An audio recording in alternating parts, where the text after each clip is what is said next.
Block মণ্ডল booth পৰ্যায় শক্তিশালী নহয় এটা দল কেতিয়াও শক্তিশালী হ'ব নোৱাৰে গতিকে আপোনালোক আমাৰ শক্তি ইতিমধ্যে উপৰোক্ত বক্তাসকলে গোটেই কথাবিলাক কৈ গৈছে মই আৰু ৰিপিট নকৰোঁ সেইখিনি কথা মই নলবাৰীত আহি এটা কথা ক'ব বিচাৰিছোঁ সকলোৱে কয় যে নলবাৰী বিৰাট শিক্ষিত জেগা ইয়াৰ মানুহসকলে ৰাজনৈতিকভাৱে বহুত সজাগ কিন্তু দুৰ্ভাগ্যজনক কথা নলবাৰীৰ পৰা এনেকুৱা এজন লোভীয়া মানুহ মন্ত্ৰী হৈছে তেখেতক মই আপোনালোকে এইখিনি কথা জানিব লাগিব গুৱাহাটীত গুণ্ডাজানৰ 100 ফুট ৰাস্তা পুতি নিজৰ ঘৰলৈ ৰাস্তা এটা বনাই লৈছে হৰি মন্দিৰত কি মানে হৈছে এইবোৰ কথা মই নকওঁ আপোনালোকে ভালকে জানে তেওঁলোকৰ যিটো তাণ্ডৱ আপদ আৰু বিপদ অসমৰ চবতছে ডাঙৰ আপদবোৰ হৈছে হিমন্ত বিশ্ব শৰ্মাৰ লগত লাগি থকা এই মন্ত্ৰীসকল আৰু অসমৰ যুৱ ভৱিষ্যতৰ সন্মুখত থকা সাংঘাতিক বিপদ হৈছে কোন জানে আমাৰ মাননীয় মুখ্যমন্ত্ৰীজন আমাক এতিয়া আপদ আৰু বিপদে ঘেৰি ধৰিছে আজি তাৰিখত মুখ্যমন্ত্ৰীয়ে কয় আন্দোলন নাই এতিয়া আন্দোলনৰ কথা যদি মই আপোনালোকক কওঁ লিখি শেষ কৰিব নোৱাৰিব আপোনালোকে যদি চচলত যায় আশা কৰ্মী NRHM অনিয়মীয়া শিক্ষকসকল গোপাল মিত্ৰ মাটি পট্টাৰ যিসকলে পোৱা নাই তেওঁলোকৰ বিশুদ্ধ খোৱা পানীৰ যিসকলে যোগান পোৱা নাই তেওঁলোক APDCL স্মাৰ্ট মিটাৰ স্কুলৰ শিক্ষকসকল দিব্যাংগসকল অটো চালকসকল ওলা চালকসকল ৰিক্সা চালকসকল আপোনাৰ মই যদি কৈ শেষ কৰোঁ ইয়াত যদি জয়ন্ত মল্ল বৰুৱা ডাঙৰ নামটো কিন্তু পাহৰি যাওঁ মই এওঁলোকক খুব উদ্ভণ্ডালি থকা মন্ত্ৰী বুলিয়ে জানো জয়ন্ত মল্ল বৰুৱা তেওঁৰ যদি কোনোবা মানুহ আছে মই এটা কথা জয়ন্ত মল্ল বৰুৱাক আজি নলবাৰীৰ পৰা সুধিব বিচাৰিছোঁ তেওঁ কৈছে কংগ্ৰেছ শেষ কৰিবলৈ একদিন লাগে মই কৈছোঁ হেৰৌ সুবিধাবাদী দল ৰাইজৰ তই সেৱাচৰণ কৰি বহাব খুজিছ বল মই কৈছোঁ চাবিছত এই অহংকাৰী এইসকলক নিপাত যাব আৰু এওঁলোকৰ অহংকাৰ বেছি হৈছে কংগ্ৰেছক কোনে একদিন লাগে উৎখাত কৰিবলৈ মই কৈছোঁ দুৰ্যোধনে যেতিয়া দ্ৰৌপদীৰ বস্ত্ৰহৰণ কৰিছিল ভাবিছিলে নেকি দুৰ্যোধনৰ অৱস্থা সেয়া হ'ব লংকা ৰাৱণে যেতিয়া অখণ্ড প্ৰতাপী ৰাৱণে যেতিয়া সীতাক হৰণ কৰিছিল ভাবিছিলে নেকি লংকা জ্বলিব মই কৈছোঁ তুমি যে গুণ্ডাজান পুতি লৈছা ইয়াৰ ড্ৰেইনবিলাকত যে ডুপ্লিকেট ৰড লগাইছা ইয়াতে ড্ৰেইনত যিবিলাক তোমালোকে ডেভেলপমেণ্টৰ কাম কৰি 2 নম্বৰী ৰড লগাইছা ভাবিছা নেকি নলবাৰী ৰাইজে দেখা পোৱা নাই হিচাপ বৰাবৰ হ'ব তুমি যে তোমাৰ পত্নীক যে লক্ষ্মী সজাই ৰথত উঠাইছা কি নলবাৰী ৰাইজে চলা নাই নেকি বুলি ভাবিছা নেকি নিপাত যাব অতি যেতিয়া হয় অন্ত হয় এওঁলোকে অসমৰ ৰাইজক মই আজি কৈছোঁ নেকি তেওঁ কৈছে যে কংগ্ৰেছক তেওঁ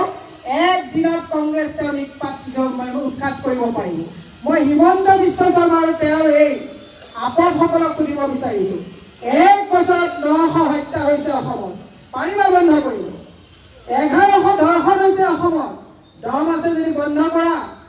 আৰু ইয়াত 3000 অপহৰণ মহিলাৰ ওপৰত ধৰ্ষণ হৈছে সেইবিলাক কথা নাপাতা স্কুল বন্ধ হৈছে এইবোৰ কথা নাপাতা গলিয়ে গলিয়ে মদৰ দোকান দিছা এইবোৰ কথা নাপাতা অৰুণোদয় দিম বুলি মানুহক ঠগিছা এইবোৰ কথা নাপাতা অসমত মাত্ৰ 18% মহিলাই কোনোবা এগৰাকী আমাৰ বক্তাই কৈছে 20% মহিলাই নহয় আমি ডাটা লৈ কথা পাতোঁ আমি এনেকে কাৰো ভৰিত মূৰ থৈ পেলাই আমি কথা নাপাতোঁ অসমৰ 18% মহিলাই অৰুণোদয় পাইছে আৰু এতিয়া প্ৰায় 70%ৰে ফৰ্ম ফিল আপ কৰি ভুৱা ফৰ্ম লৈ ফটোষ্টেট কৰি ঘৰে ঘৰে ঘূৰি ফুৰিবলগীয়া অৱস্থা হৈছে অৰুণোদয় দিব পৰা নাই এইখন চৰকাৰৰ নাম কি জানে নে নাজানে মই আগতেই কৈছোঁ এইখন চৰকাৰ বাকী আৰু ফাঁকিৰ চৰকাৰ আৰু হিমন্ত বিশ্ব শৰ্মাই কি কৰিছে জানে আমি যে আগতে কওঁ হাল এৰি খেল খেদা হিমন্ত বিশ্ব শৰ্মা হাল এৰি খেল খেদিছে কংগ্ৰেছ উৎখাত কৰিব বিচাৰিছে মই হিমন্ত বিশ্ব শৰ্মাক কৈছোঁ দিছ পলিটিকেল ডেজ আৰ নাম্বাৰ মানুহে যেতিয়া অতি হয় অন্ত হ'বই আৰু হিমন্ত বিশ্ব শৰ্মা ইংৰাজীত এখন কথা আছে man is known by the company he keeps লগত যেনেকুৱা মানুহ ৰাখে তেনেকুৱাই প্ৰতিফলন পায় হিমন্ত বিশ্ব শৰ্মাই লগত জাগিৰোডৰ এজন আপদ, এনেকুৱা ঢেৰ আপদ কিছুমান ৰাখি দিছে আৰু সেইবিলাকে আমাৰ কাৰণে বিপদ কঢ়িয়াই আনিছে। মই আজি আপোনালোকক এটা কথা ক'ব বিচাৰিছোঁ। যোৱাকালি আমাৰ এজন ভাতৃ, হয়, মই এটা কথা কৈছোঁ, সমালোচনা কৰিলে কোনেও অশালীন শব্দ ব্যৱহাৰ কৰিব নালাগে, কিন্তু যোৱাকালি আমাৰ সাংসদজন যেতিয়া গৈছিলে, কি কাৰণত গৈছিলে? যেতিয়া দলীয় কৰ্মী এজন বিপদত পৰে, আমাৰ লিডাৰৰ এইটো দায়িত্ব যে তেওঁ বিপদত পৰিছে, আমি তেওঁৰ ওচৰত খাৰা হ'ব লাগে। আৰু আমি যোৱাকালি আমাৰ এজন সহকৰ্মী একদম চুৰ ডকাবাজ ন্যায়াধী গাড়ীত যেতিয়া লৈ গৈছে, আমি নাজানো কি কাৰণত লৈ গৈছে। আমি বাৰে বাৰে সুধিছোঁ যে কি কাৰণত লৈ গৈছে, টুইটৰ কাৰণে লৈ গৈছে নে লখিমপুৰৰ জিত পুৰাবৰ কাৰণে লৈ গৈছে? জিত পুৰাবৰ কাৰণে লৈ গৈছে, ভয় দেখুৱাব বিচাৰিছে যে তহঁতে সামাজিক মাধ্যমত আমাৰ যি স্বৰূপবিলাক উলিয়াইছ, সাৱধান সাৱধান আমাক কৰি দিছে। কিন্তু মই কৈছোঁ, জনতাই তোমাৰ স্বৰূপ চিনিছে, তুমি সাৱধান সাৱধান। আমিও তোমালোকক দেখিছোঁ। গতিকে আমি কৈছোঁ আজি পুলিচৰ অপব্যৱহাৰ কৰা হৈছে। আজি দুটামান কথা, মই বহুত দীঘলীয়া নকৰোঁ, প্ৰচণ্ড ৰ'দ, মই দুটামান কথা কৈ মোৰ বক্তব্য মই সামৰিম। কিন্তু মই আজি গৃহ বিভাগৰ দায়িত্বত থকা মুখ্যমন্ত্ৰীক সুধিব বিচাৰিছোঁ, ডিজিপিক আজি নলবাৰীৰ পৰা মই সুধিব বিচাৰিছোঁ প্ৰাসংগিক কথা।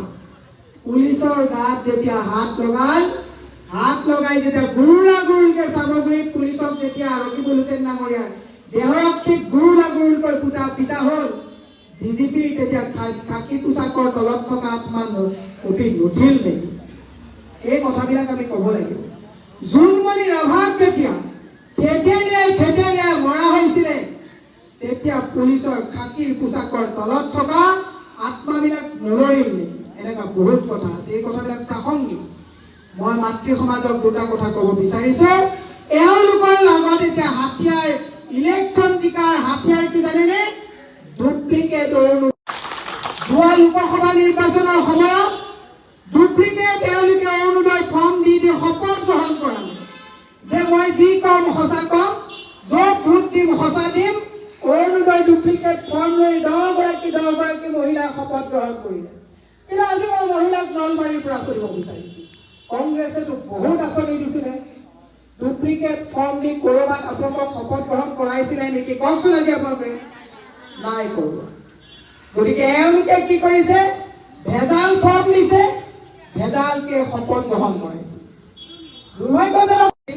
মই পাতি পত্তাৰ কাৰণে মই পাহাৰত থকা মাটিৰ মানুহসকলকো সুধিব বিচাৰিছোঁ, যোৱাবাৰ নিৰ্বাচনৰ আগত ৰেভিনিউ মিনিষ্টাৰে পাহাৰে উঠি গৈ কৈছিলে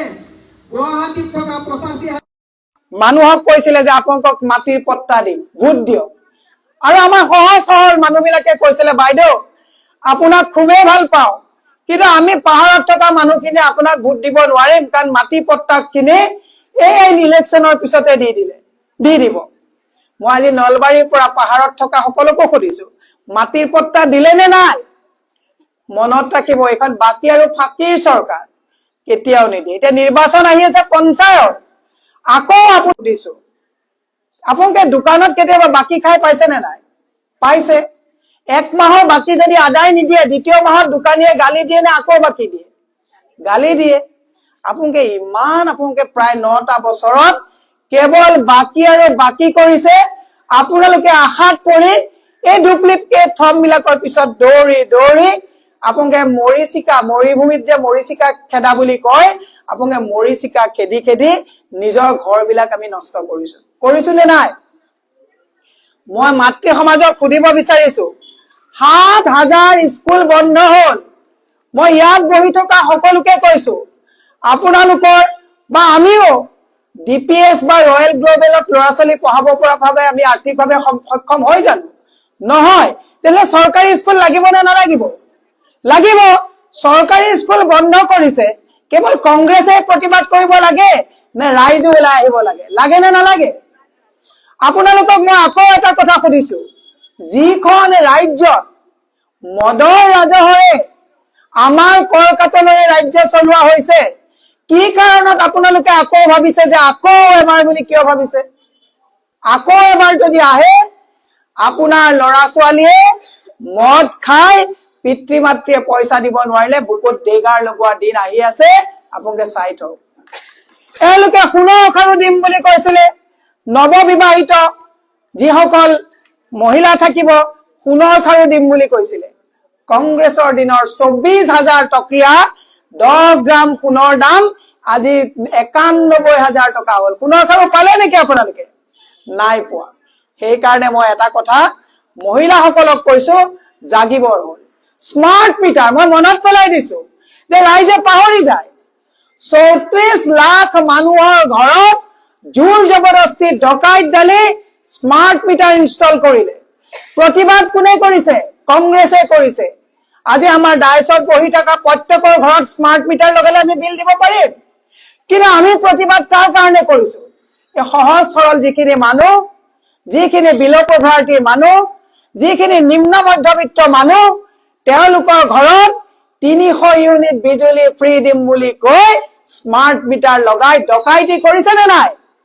গতিকে এই ডকাইত বিলাকৰ বিৰুদ্ধে আমি মাত মাতিব লাগিব নে নালাগিব ই এক বৃহৎ প্ৰশ্ন মই সেই কাৰণে আই মাতৃসকলক সুধিব বিচাৰিছো আজি তাৰিখত থানা বিলাকত যাওক হিমন্ত বিশ্ব শৰ্মাই এনচিআৰবি ৰিপৰ্ট মতে কোনো থানাত কেছ ৰেজিষ্টাৰ হবলৈ নিদিয়ে কাৰণ ভাৰতবৰ্ষৰ ভিতৰত মহিলা যদি সবতছে অসুৰক্ষিত হৈ আছে বিহাৰ ইউপিতকৈ আগত গ'ল অসমত এতিয়া সেই কাৰণে তেওঁ থানাই ইনফৰমেশ্যন দিছে যে মহিলা জনিত যদি কিবা কেছ আহে দাবী ধমকি দি পঠাই দিবা পাৰিলে টকা 2000 ভৰাই দিবা কেছটো কিন্তু ৰেজিষ্টাৰ কৰিবলৈ নিদিবা দুৰ্ভাগ্যজনক কথা এওঁলোকৰ নিৰ্বাচনৰ সন্মুখত হাতিয়াৰ কি হিন্দু আৰু মুছলমান আৰু হিন্দু মুছলমানৰ যেতিয়া কামটো কৰিলে কামত নাহিলে এতিয়া মুছলমানৰ ঘৰে ঘৰে দুৱা লৈ লৈ ঘূৰি ফুৰিছে তাৰ উদাহৰণ সামগ্ৰী সমষ্টিলে চালে আপোনালোকে গম পাব যে প্ৰত্যেকৰ ঘৰে ঘৰে দুৱা লৈ লৈ ঘূৰি ফুৰিছে গতিকে এখন ভিন্ন সময় ভিন্ন ৰূপী মুখ্যমন্ত্ৰী মই হিমন্ত বিশ্ব শৰ্মাক কৈছো জিত পুৰুৱাৰ কাৰণে আপোনাক দিছপুৰত বহাইছে নেকি নাই বহুৱা যিটো কংগ্ৰেছ দলত থাকি যিজন মুখ্যমন্ত্ৰী তৰুণ গগৈ গৌৰৱ গগৈতকৈ বেছি মৰম কৰিছিলে পিছফালৰ পৰা নহয় সন্মুখৰ পৰা ডেগাৰ লগাই আজি গৌৰৱ গগৈক তেওঁ মানে ৰাজনৈতিকভাৱে নিক্ষেপ কৰাৰ জিত পূৰণত লাগিছে আমি কৈছো জিত পুৰুৱাৰ কাম তুমি বন্ধ কৰা বহুত হ'ল মুখ্যমন্ত্ৰীক আমি কৈছো যে আপুনি বিজেপিৰ কি অকল মুখ্যমন্ত্ৰী হৈছে আপুনি অসমৰ মুখ্যমন্ত্ৰী হওক অসমৰ প্ৰতিজন মানুহৰ কৰ কাটলৰ পইচাৰে আপুনি দিছপুৰত বহিছে আৰু মুখ্যমন্ত্ৰীক কৈছো আপুনি হুৱে বাই যে নলবৰীয়া যিজনক মন্ত্ৰী বনাইছে জাগিৰৰ দৰ যিজনক সিন্ডিকেটৰ মালিক হিচাপে ৰাখিছে